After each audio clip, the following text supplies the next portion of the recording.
Tonight on KPBS Evening Edition, we'll tell you why San Diegans could be in for much longer lines at county courthouses. And Election Day in Mexico is less than 2 weeks away. From our Fronteras desk, we'll have a look at what the presidential vote there means on this side of the border. The details behind the deal. We'll talk to the president of the school board about the compromise between the San Diego Teachers Union and the school district. And here comes the judge. Birther Gary Kreep wins the race for Superior Court judge. That's later on the roundtable. And hundreds of San Diego's homeless have their feet washed by Good Samaritans. KPBS Evening Edition starts now.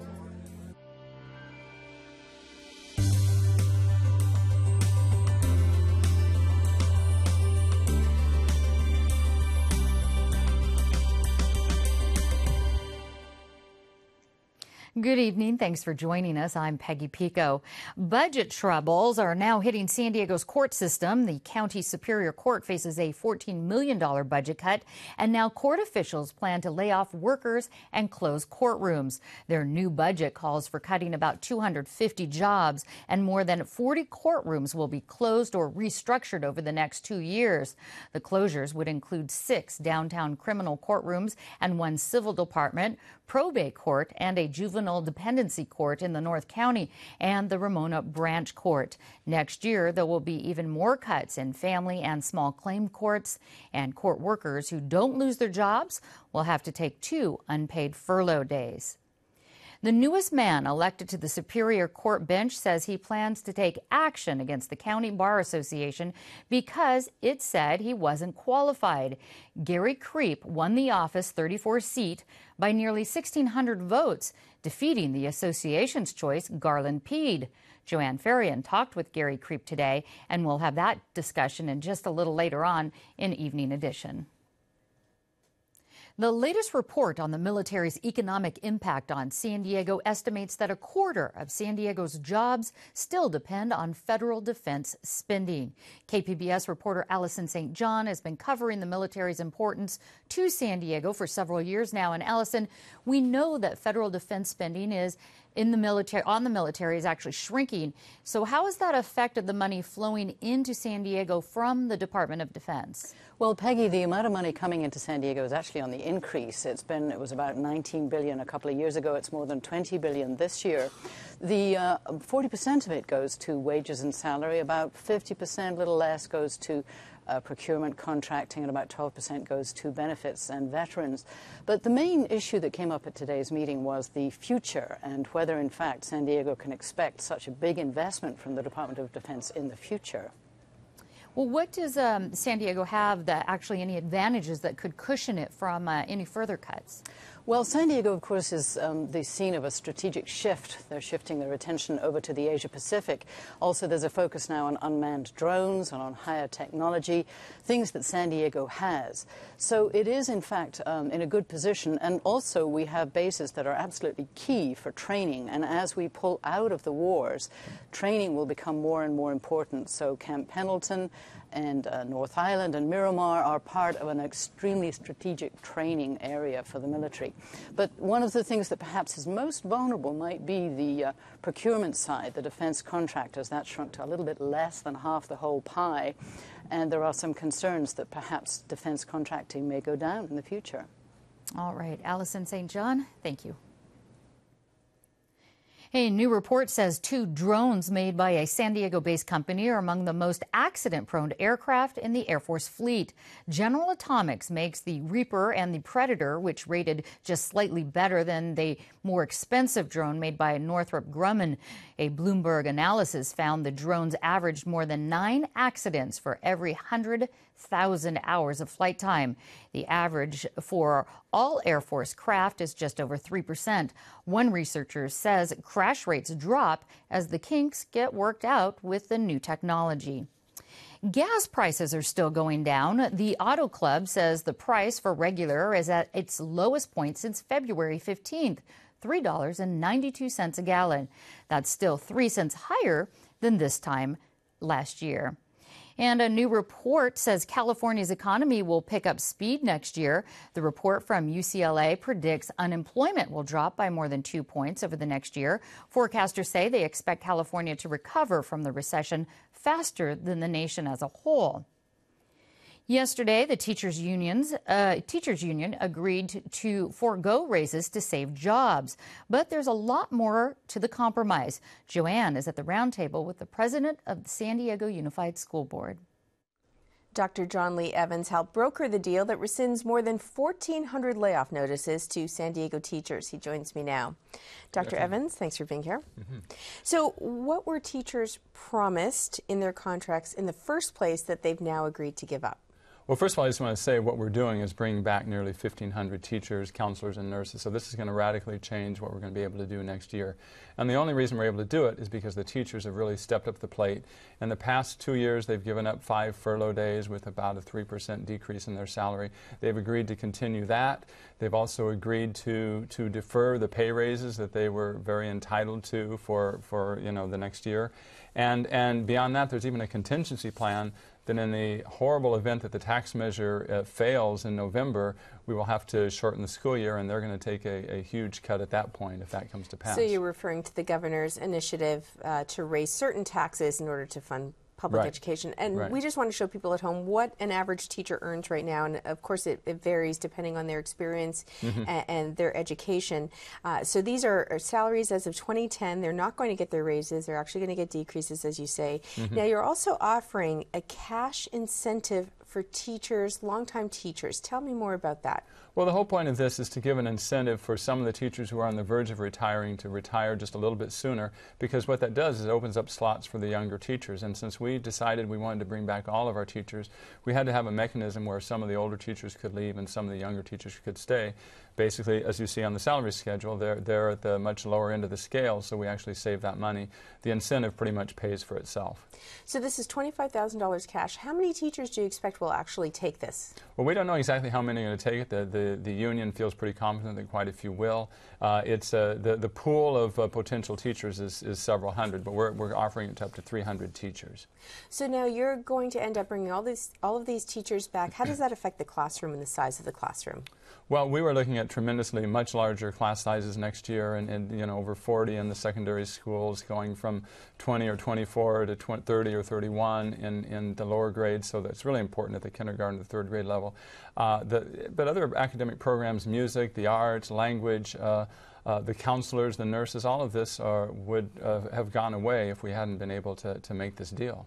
I know in the past, when we've looked at education funding, one of the things that we've heard over and over again is that more than class size, the number of school days actually affects outcomes. So you can get the classroom can grow a little bit bigger and your outcomes won't necessarily change, but if you reduce the number of days kids are in school, then you can start impacting how well they do in school.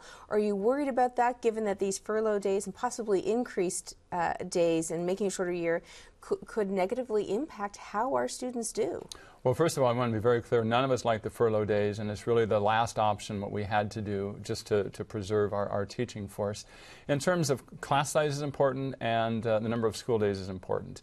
The problem is these class sizes are going to get so huge that they're really not going to be manageable. We're not going to have sufficient support staff in terms of counselors and nurses and others if we didn't have this deal.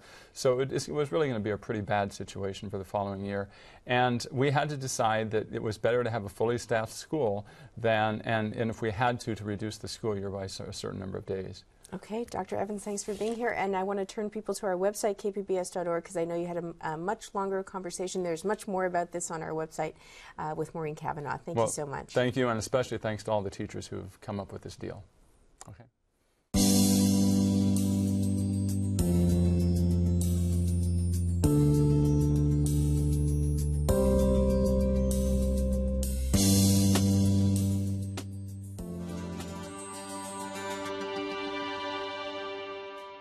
When Mexico chooses a new president July 1st, Americans will be watching, especially the millions of people who live in the border region with a personal stake in the outcome. Frontera's desk reporters traveled along the border to find out just what's really at stake. Peter O'Dowd has the first part of their series on Mexico's elections. Standing on the edge of this unfinished railroad bridge outside of Brownsville, Texas, you can see across the Rio Grande into Mexico. It's the first new rail bridge to connect the countries in a century. And for businessman John Wood, it's a symbol of the way lives connect along the border. So we have a tremendous investment in our trade and our commerce with Mexico. We are tied together. It's kind of like an umbilical cord. Texas does more business with its southern neighbor than any other state, and that's a big reason why Wood says Mexico's upcoming election means as much to him as the battle between President Obama and Mitt Romney. If Mexico isn't doing well, it doesn't seem to be a whole lot of difference what's happening in Washington. Wood says Mexico's next president could help make the country well again. A more stable and calmer Mexico would mean more investment and more jobs in Brownsville. Some Americans along the border have a huge stake in Mexican politics. The Woodrow Wilson Center estimates the two countries traded a record $500 billion in goods and services last year. Investment fell off during the recession, but has steadily climbed back despite escalating drug violence. Analysts say business would strengthen even more if Mexico solved its cartel problem. That's absolutely right, according to Daniel Hong. He owns this general goods store a few yards from Brownsville's port. The vast majority of Hong's customers are from Mexico, and because of the violence in neighboring Matamoros just across the Rio Grande, his sales have dropped 60% in recent years. Simply put, if there are random occurrences of gunfire outside of your house, that makes you less inclined to actually walk out your house and go about your daily duties. That means fewer customers for Hong, so he has an opinion on the election. On a personal level, he supports the National Action Party, or the PAN, and the continuation of President Felipe Calderón's drug war offensive. But on a business level, he supports the PRI. The Institutional Revolutionary Party ran Mexico for 70 years and kept relative peace by turning a blind eye to the cartels. If Mexico goes back to its old ways as far as quote-unquote corruption, government powers taking bribes in order to let the drugs flow freely, in a sense that will cut the violence. There's also a third option for president. Leftist candidate Andrés Manuel López Obrador has surged in the polls in recent weeks and is now in second place. It's clearly not just American border businesses with a stake in the elections. It's Mexican businesses too. The city of Reynosa is just south of McAllen, Texas, and the neighborhood I'm in now used to be a destination for Americans, but the economy and the security situation in Mexico has done damage to local businesses. Just behind me was a nightclub called the Red Dragon, but it was torn down about a year ago. So the question is, will the upcoming presidential elections on July 1st do anything to help Mexico's problems and help bring American business back over the border? Here at the Mercado Zaragoza in Reynosa, violence and the economic crisis were the final straws for some businesses that were already struggling. This shop owner says business here, including his, used to depend almost completely on American shoppers. Now, Mexican shoppers are slowly trickling back, but business is nothing like it used to be. Hernandez says he feels none of the Mexican political parties has a serious plan for tackling the country's insecurity. He says he hopes the parties will take a clear stance on the issue, that they'll approach it with intelligence, courage, and heroism. That's what Mexico needs right now, he says, a hero. Back in the U.S., plenty of Americans are looking for a solution to Mexico's problems, too. They want a Mexican president who can return life along the border to the way it used to be. Really, the election of the president is a referendum on who best can return Mexico to normal. Zavaleta says normalcy is important to the psyche of the entire border community. It's not just businesses with ties to both countries, it's Americans like him who see Mexico as a second home, as a place where friends and families live. We live with one foot in each country all the time. I know it can get better. We have to hope that this election will set it on the right track to getting better. Zavaleta believes frontrunner Enrique Peña Nieto of the PRI has the best chance to bring the border back to normal. As an American, he can't vote July 1st, but he will be watching. We'll have the final story in our series about the Mexican elections and how they affect the border region next week. And last week, we introduced you to Gary Kreep, a controversial Ramona lawyer running for Superior Court judge. One of the reasons he's controversial is because he's a birther. That is, somebody who believes President Obama was not born in the U.S. Kreep has effectively won a very close race, and Joanne has more about it at the roundtable. Gary Kreep is becoming a familiar name around San Diego County, and that's a little unusual for a man running for Superior Court judge, a race that often gets little media attention. But Gary Kreep's name and his beliefs have set him apart. I sat down with him earlier today. Well, welcome back, Gary Kreep, and congratulations. Even though it's not official, we know that there are fewer than 1,000 ballots to count, and you're 1,500 votes ahead, so which means you will win. When you were on the show last week, you said that you had your doubts as to whether President Barack Obama was a citizen of the U.S. We got a lot of reaction from our audience, and I want to tell you what they said. Many of them said, how is this man qualified to be a judge when he holds such a belief? How do you respond to them? Well, they're the ones that with the problem. All I'm asking is Mr. Obama to do what every other president has ever been required to do, which is prove that he was indeed a natural-born citizen. Every other president has done it. Mr. Obama is the first one to refuse to prove it. And that's his decision, but he's the one that's made the issue. I don't want to get into sort of the details of the birth certificate, but I think most people would agree, and most experts would say, he has produced his birth certificate, and officials have also validated that birth certificate. Now, in the sample ballot, but that's not true. I'm not going to let you get away with that. That's not true. Earlier this year, the governor of Hawaii, Neil Abercrombie, a hardcore Obama supporter, made the announcement that he was going to produce the birth certificate to prove to everybody, get rid of all those crazy birthers. And then he announced that the state of Hawaii didn't have it. All of a sudden, 3 months later, state of Hawaii has it. Now, so do you think they made it up? I don't know. You don't think they really had? See, I think people did. At home are saying, wait a minute, don't let him get away with that. And that is the reaction that we've been getting, that That's basically fine. that most people would agree Mr. Obama is a citizen, and this, in fact, is the real birth certificate. I want to move on, No. No, because this is important, too, well, because in the sample ballot, where you get to tell people who you are and what you believe in, you didn't tell people that you didn't believe Mr. Obama was a citizen. What's that got to do with being a judge?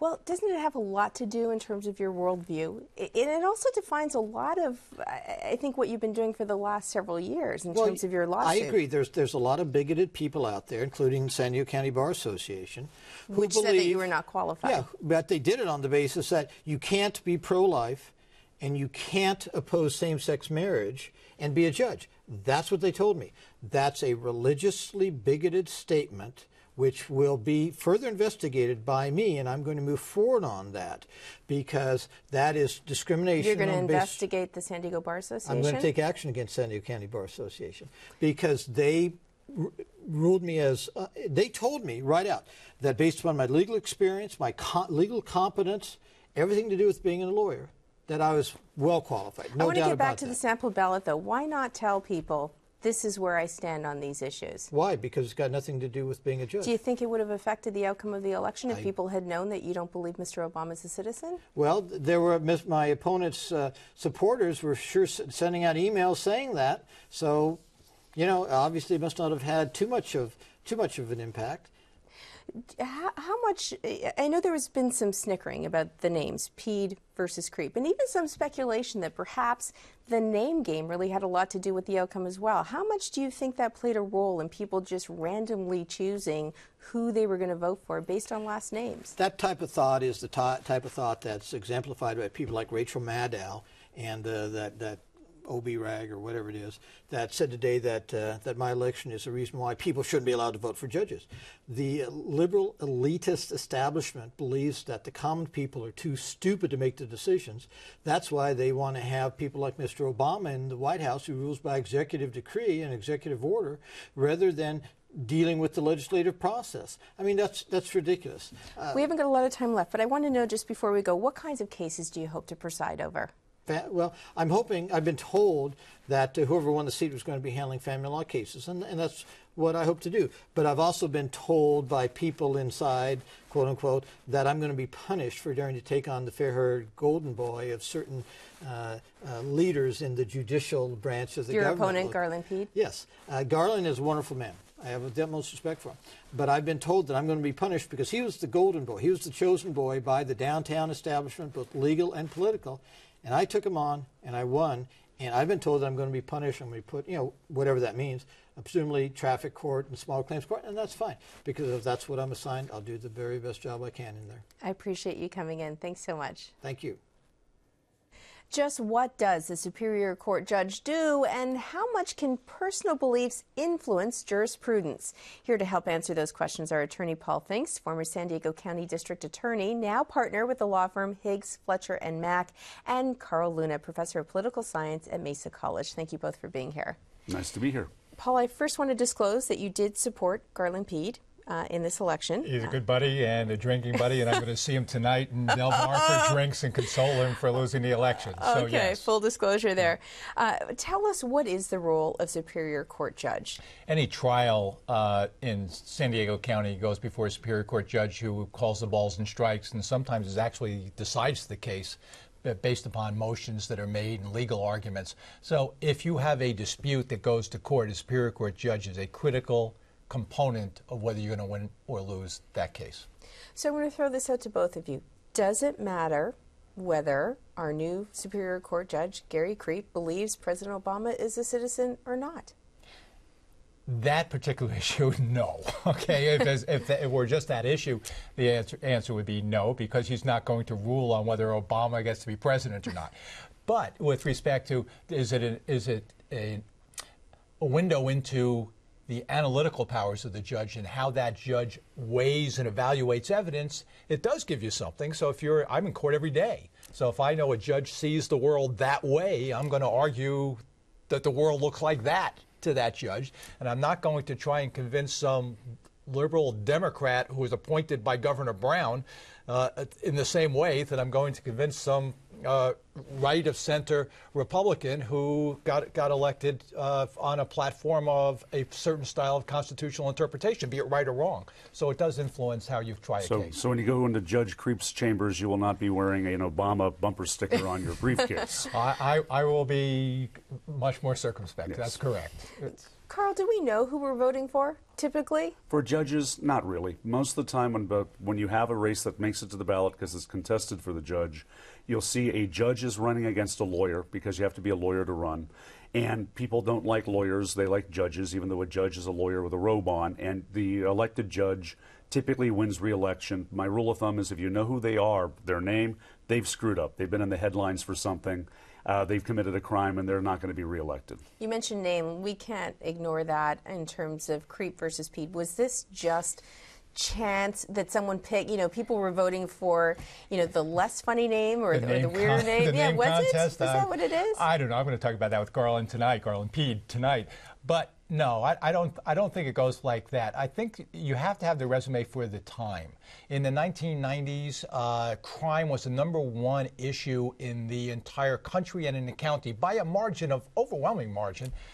Today, crime is not as big an issue. As a matter of fact, the issue on the ballot this time is public employees and the benefits of public employees and whether they should be cut. And so public employees on the ballot did not do well. Non-public employees on the ballot did better.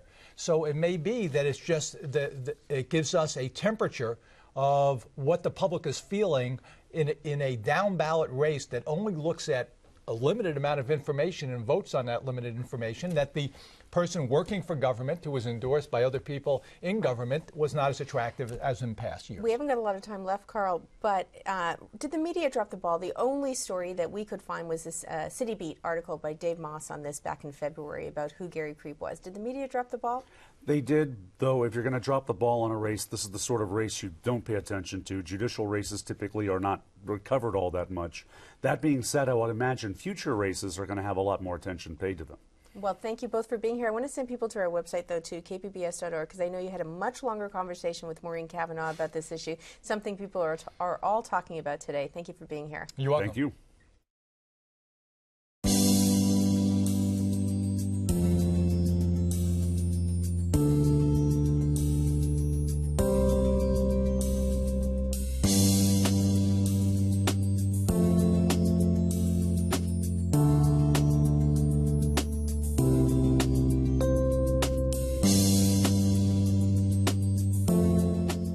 More than 400 homeless men, women, and children at the San Diego Rescue Mission in downtown San Diego got a pair of brand new shoes and socks this morning, but only after strangers had washed their feet. Hundreds of men staying at the San Diego Rescue Mission waited patiently to get a new pair of socks and shoes after a foot bath by volunteers from the Samaritan's Feet Project. I didn't think I was going to have another man wash my feet. But after the conversation we were having, I wanted to wash his feet in return. It was a humbling experience to allow them to do that. Happy feet. Larry Lewis, like all of the men now living at the mission, is homeless. And at first, he was reluctant to participate. Tough crowd. I mean, these are hardened guys. They've had hard lives, so it's been a blessing to watch. Brenda Rodarte volunteered to help after hearing about Samaritan's Feet, a national organization that provides shoes to 3 million people worldwide. Its mission is based on the biblical story of Jesus washing his disciples' feet. I'm just handing out shoes and socks and bringing clean water to the people. The men seemed genuinely grateful for the 10-minute foot scrub and shoe fitting, but most said the best part was the ending prayer. The prayer with the man that washed my feet at the end. Thank you so much. Absolutely. More than 100 women and young children had had their feet washed by other women earlier in the day. Samaritan Feet donated a total of 500 pairs of shoes and socks to the San Diego Rescue Mission. You can find tonight's stories on our website, kpbs.org/evening edition. Thank you for joining us and have a great evening.